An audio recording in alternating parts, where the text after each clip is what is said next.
রোজার মাধ্যমে নফসকে কন্ট্রোল করা হয়।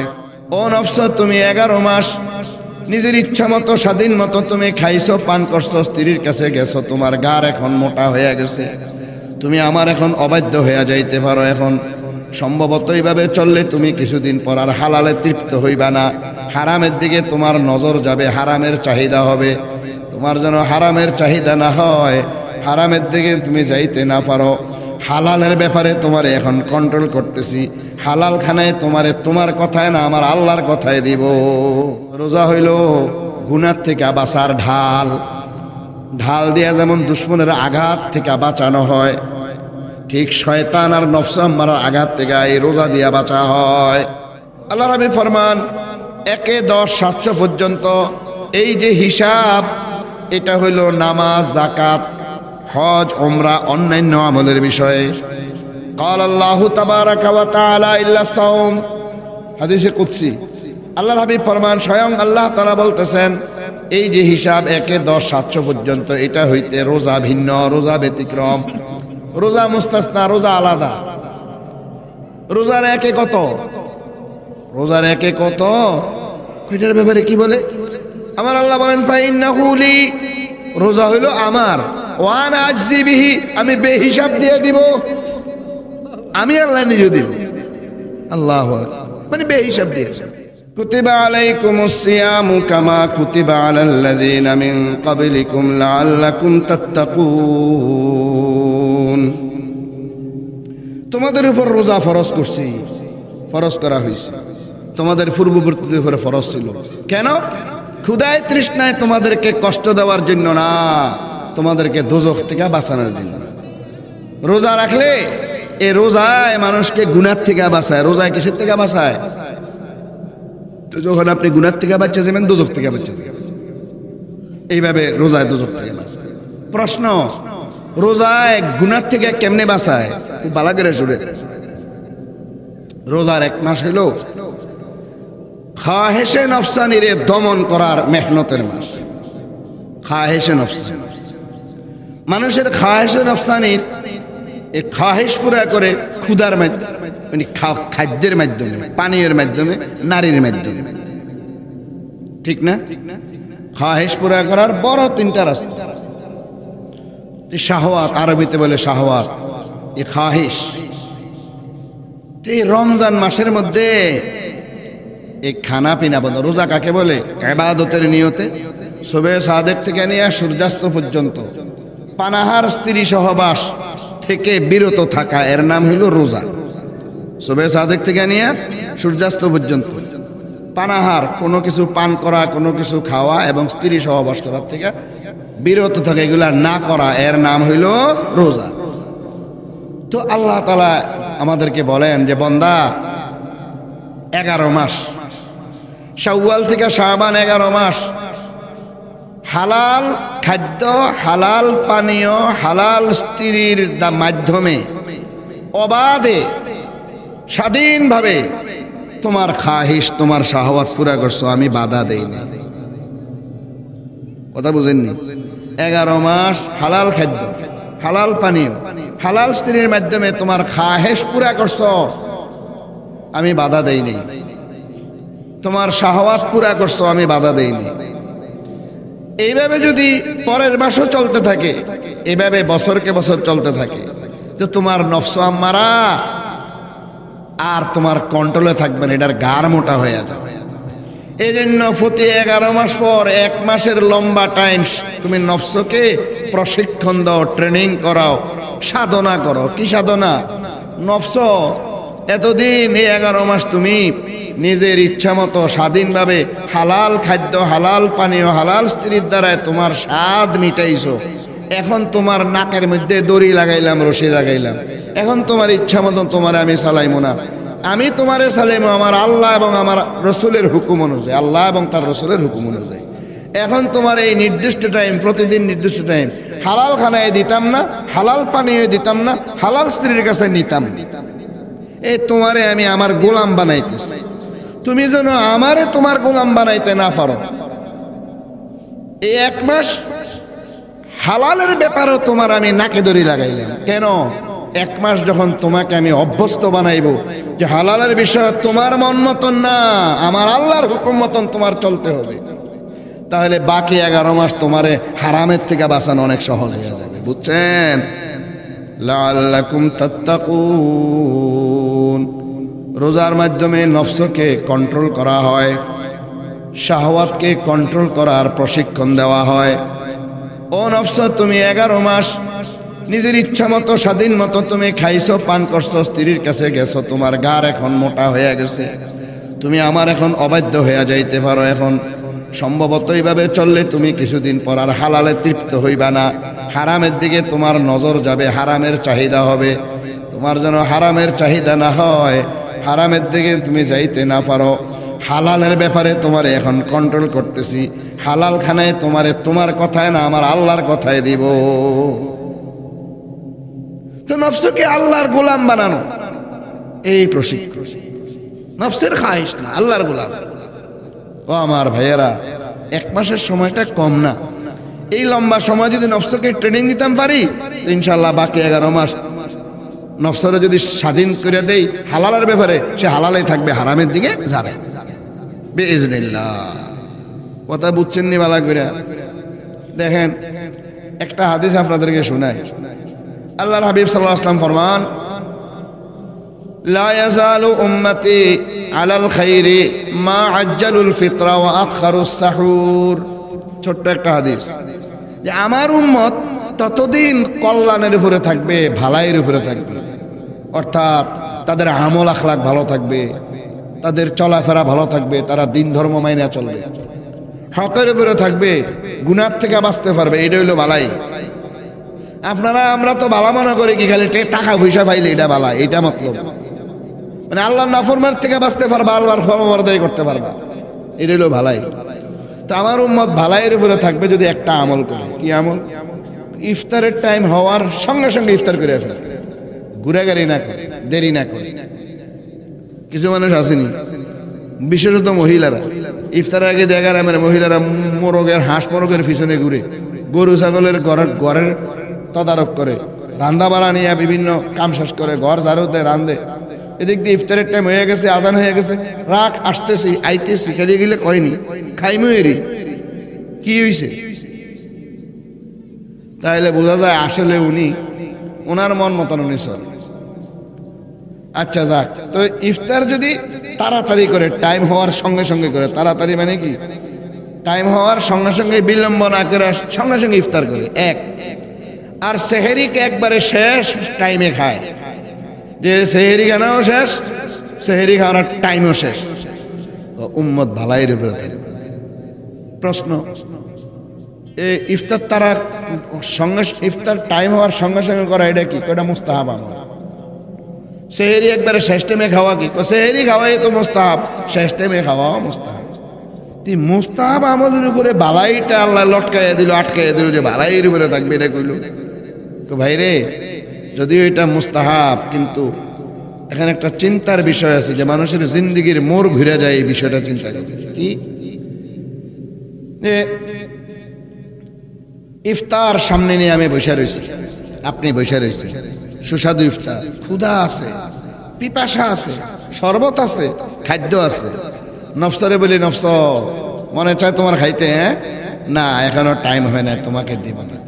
তোমার মন মতন আমি তোমারে খানা পিনা দিব না, তোমার মন মতন তোমারে চালাইমো না।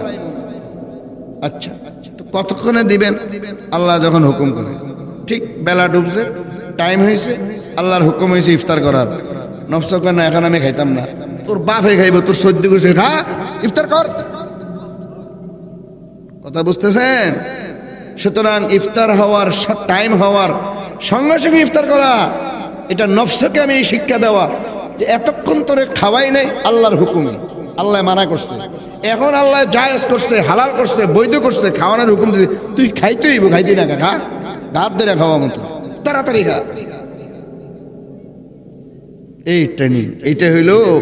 তো যদি আমি সব বিষয়ে এই প্রশিক্ষণ দিতাম পারি নফসকে, সব বিষয়ে বলি নফস তোর কথায় না, আল্লাহর কথায় তোর চলতে হবে, তাহলে কোনো গুনাহ করব, কোনো আমল ছাড়বো? তাহলে তো আপনি ভালাই রেখে থাকেন। ঠিক একই কথা সেহরির ব্যাপারে। সেহেরি খাইতেছেন ও হঠাৎ করে দেখলেন যে ফিরনি রয়ে গেছে, দুধ কলা রয়ে গেছে, আরো কিছু রয়ে গেছে, টাইম শেষ। বলে নফস ক্ষুধাও আছে, দুধ কলাও আছে, ফিরনিও আছে, মিষ্টি আছে, না টাইম যখন শেষ হয়েছে, এতক্ষণ তোরে খাওয়াইছি, ঘুমিতে উড়াইয়া আল্লাহ কইছে, আল্লাহর রসুল বলছেন সেহেরি খাওয়ার মধ্যে বরকত, সেহেরি খাইলে আল্লাহ খুশি হইবেন, এর লেগে তোরে খাওয়াইছি। এখন আমার আল্লাহ মানা করে দিয়েছেন, সবে সাথে কয়ে গেছে ছায়া থাক, দিতাম না খানা, তোর কথায় না আল্লাহর কথায় তোর চলতে, বুঝছেন নি ভাই? তাহলে যদি কোনো মানুষ এই চিন্তা করে সেহেরিকে আউ্বাল টাইম একবারে হওয়ার টাইম, ইফতারকে টাইম হওয়ার সঙ্গে সঙ্গে করে আর সেহেরি শেষ টাইমে খায়, তাহলে সে অবশ্যই ভালাইয়ের ভিতরে থাকবে, সে দিন মানবে, সে নফসের পায়রবি করবে না, সে আল্লাহ এবং তার রাসূলের হুকুম নফসকে মানতে বাধ্য করবে। আল্লাহ আমাদের ইফতার, আমাদের সেহেরি ঠিক এই মানসিকতা, এই চিন্তায় হোক। আল্লাহ আমাদের তৌফিক দান করুন। ইফতার সামনে নিয়ে বসে থাকবেন, নফসরে বলবেন এগুলি, দোয়া দরুদ পড়তে থাকবেন, জিকির আজকার করতে থাকবেন, গুনাহ মাফ চাইতে থাকবেন, গুনাহ মাফ চাইতে থাকবেন। আল্লাহ তো এই কথাটা আল্লাহর হাবিব ফরমান, আস-সাওমু জুন্নাহ, এক রাতে আসছে ওয়াসিয়ামু জুন্নাহ, রোজা হইল গুনাহ থেকে বাঁচার ঢাল। ঢাল দিয়া যেমন দুশমনের আঘাত থেকে বাঁচানো হয়, ঠিক শয়তান আর নফস আম্মারার আঘাত থেকে এই রোজা দিয়া বাঁচা হয়। রোজা হইল ঢাল, গুনাহ থেকে বাঁচার ঢাল। তো গুনাহ থেকে বাঁচার ঢাল হইল জাহান্নাম থেকে বাঁচারও ঢাল। আল্লাহ আল্লাহ আমাদেরকে রোজাগুলি রাখার তৌফিক দান করে। ও আমার ভাইয়েরা, এই রোজায় যে আমারে গুনাহ থেকে বাঁচাইব, যদি রোজা সহিভাবে রোজার হক আদায় করে রাখি। কেমন রোজার কি হক আদায় করে রাখি? রোজার হক আদায় কেমনে করবেন? قال رسول الله صلى الله عليه وسلم من صام رمضان إيمانا واحتسابا غفر له ما تقدم من ذنبه। আল্লাহু আকবার। যে ব্যক্তি রমজানের রোজাগুলি রাখে, এর সওয়াবের উপরে ঈমান আইনা বিশ্বাস করে এবং সওয়াবের আশায়, ঈমান মানে সওয়াবের উপরে ঈমান আইনা, ইহতিসাবান মানে সওয়াবের তলব, সওয়াবের আশা। তো যে ব্যক্তি ঠিক আল্লাহ এবং আল্লাহ রাসূল রোজার যে সওয়াবের কথা বলছেন, এটারে বিশ্বাস করে এবং এটা পাওয়ার আশায় রোজা রাখে, গফিরা লাহু মা তাকাদ্দামা মিন যামবিহি, তার পিছলা জিন্দেগীর সব গুনাহ কি হয়ে যাবে? মাফ। আল্লাহু আকবার। দেখছেন নি রোজায় কেমনে গুনাহ মাফ করায়? যে রোজা রাখলে গুনাহ মাফ। এক তো রোজায় ভবিষ্যতের জন্য গুনাহ মুক্ত জিন্দেগি নসিব করে, আর খোদ রোজার দ্বারা গুনাহ মাফ। আল্লাহু আকবার। রোজার দ্বারা গুনাহ মাফ। আল্লাহু আকবার। قال رسول الله صلى الله عليه وسلم كل عمل ابن آدم يضاعف الحسنة بعشر أمثالها। আল্লাহ তাআলা এত মেহেরবান যে মানুষ যখন কোনো নেক আমলের নিয়ত করে, বলে নেক আমলের কি করে? আল্লাহ ফেরেশতাদেরকে বলে, এর নেক আমল যেটা সওয়াব এটা দিয়ে দাও। এখনো আমল করে নাই, মাত্র নিয়ত করছে, নিয়ত করার সঙ্গে সঙ্গে আমল করার যে সওয়াব, এই সওয়াবটা সঙ্গে সঙ্গে তার আমল নামায় লেখা হয়। আল্লাহু আকবার। আর যদি বান্দায় কষ্ট স্বীকার করে আমলটা করে ফেলে, তো কমপক্ষে আল্লাহ তাআলা জাল্লা শানুহু 10 গুণ সওয়াব তাকে দান করেন। আর আমল যত সুন্দর হবে, যত সুন্নতের কাছাকাছি হবে, আমল যত এখলাসপূর্ণ হবে, ততই সওয়াব বাড়তে থাকবে। বাড়তে বাড়তে অনেকে একটা আমলের যে নির্ধারিত সওয়াব, তার 700 গুণ বেশি লাভ করে। ভালো আছেন মুরব্বি?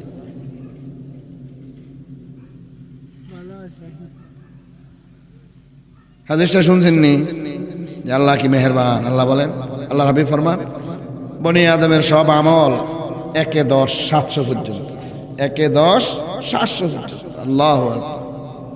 কেউ একটা আমল করে 10 গুণ সওয়াব পায়, কেউ 700 গুণ পায়। আল্লাহ আমাদেরকে 700 গুণ সওয়াব পাওয়ার মতন আমল করার তৌফিক দান করেন। বাড়াইবেন কেমনে জানেন? নিয়ত যত সুন্দর হবে, নিয়তের মধ্যে গোলমাল নাই, ইখলাস যত মজবুত হবে, এক। আর আমল যত সুন্নত মোতাবেক হবে, আমল যত কি হবে বলেন? সুন্নত মোতাবেক, সহিহ সুন্নাহ। আমরা অনেকে আমল করি কিন্তু আমাদের আমলের সওয়াব পাই না, পরিপূর্ণ পাই না, নষ্ট হয়ে আসে। আল্লাহ তো আল্লাহ রাব্বি ফরমান 1-10-700 পর্যন্ত এই যে হিসাব, এটা হইল নামাজ, যাকাত, হজ, উমরা, অন্যান্য আমলের বিষয়ে।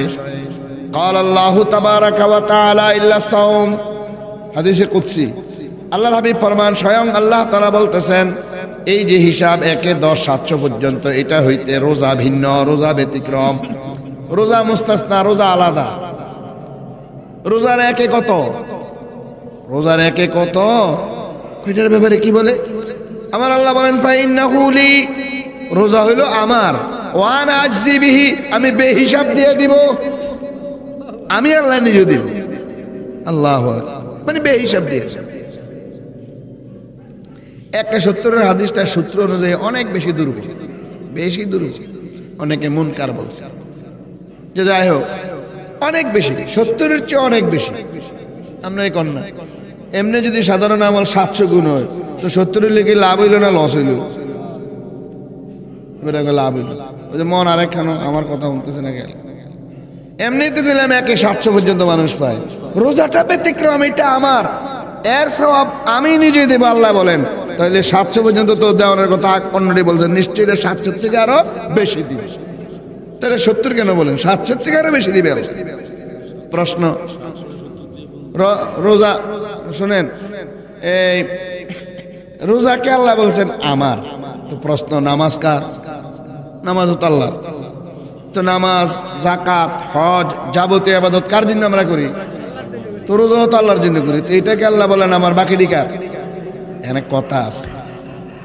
আমি যে অর্থটা বলছি এটা এখানে হাদিসের উদ্দেশ্য না। সব ইবাদত আল্লাহর জন্য করি, এই হিসেবে রোজাও আল্লাহর জন্য, নামাজ আল্লাহর জন্য, সবই আল্লাহর জন্য। আর এখানে যে বলছে আল্লাহ তাআলা রোজা আমার, এর অর্থ হইল রোজার যে আমলটা এটা আল্লাহর সিফত, নামাজের আমলটা আল্লাহর সিফত না। আল্লাহ কোনো দাঁড়ান না, রুকু করেন না, সিজদা করেন না, কওমা জলসা করেন না। কথা বুঝতেছেন? হজের ইবাদতটা আল্লাহর আমল না, আল্লাহর সিফত না। আল্লাহ কোনো কারো কোনো ঘরের তোয়াফও করেন না, সাইও করেন না, আরাফা মুজদালিফা মেনায়ও যান না। তাহলে নামাজ, যাকাত, হজ এগুলি বন্দার সিফত, বন্দার আমল। বলেন কার সিফত? কার আমল? এগুলি আল্লাহর সিফত না, আল্লাহর আমল। তো রোজা কি? একটু আগে না বললাম রোজা হইলো সুবহে সাদেক থেকে নিয়ে সূর্যাস্ত পর্যন্ত কোনো কিছু না খাওয়া, কোনো কিছু পান না করা, স্ত্রীর কাছে না যাওয়া। এখন জিজ্ঞেস করি আল্লাহ কিছু খায়নি, কিছু পান করে, এগুলো কার সিফত? আল্লাহ তাআলার সিফত। আল্লাহর কি স্ত্রী আছে? তো এগুলো আল্লাহর সিফত। তো রোজার যে আমলটা এটা কার সিফত? এই হলো রোজা আমার, এই হলো। তো নামাজ, যাকাত, অন্য ইবাদত এগুলো বন্দার সিফত। তো রোজাটা কার সিফত? আল্লাহ কেটা যেহেতু তুমি আমার সিফত গ্রহণ করছো, আমরা কি আর, আল্লাহ তো কখনো খান না, কখনো পান করেন না, স্ত্রী নাই, আমরা কি একেবারে সিরিজুবরের লেগে হানাবিনা বন্ধ করলে বাঁচবনি? তা আমাদের যতটুকু সাধ্য আছে, শক্তি আছে, এই দূর আল্লাহ হুকুম দিয়েছে এই টাইমটা খানা পিনা স্ত্রী বন্ধ। তো যাই হোক।